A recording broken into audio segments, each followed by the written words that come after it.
పడవతో సముద్రాన్ని దాటినట్టు సంసార సాగరాన్ని భార్య అనే పడవ సాయంతో దాటడం సాధ్యమవుతుంది.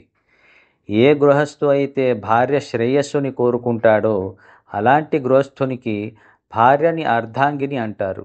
అందుకే లౌకిక కర్మలతో మరియు వేద విహిత కర్మలలో నిరంతరంగా కర్మలని చేస్తూ తన ఉద్దేశాన్ని నెరవేర్చుకుంటుంది.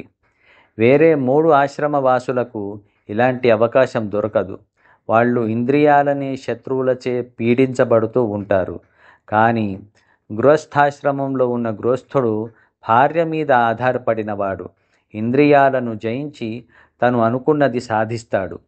నీలాంటి సద్గుణి అయిన పత్ని వల్ల మాకు జరిగే ఉపకారం జన్మాంతరంలో కూడా తీర్చలేము.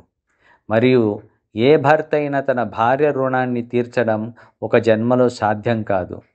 పత్ని ఉపకార భారం భర్త మీద ఎక్కువగా ఉంటుంది అని దితిని కశ్యపులు పొగుడుతున్నారు. కశ్యపులు తనని ఇంత పొగుడుతున్నా దితి మనసులోని మోహావేశం శాంతించలేదు.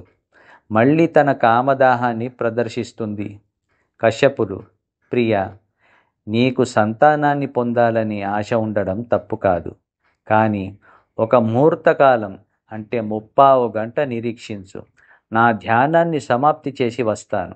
నీ ఇష్టార్థాన్ని నెరవేరుస్తాను అన్నారు.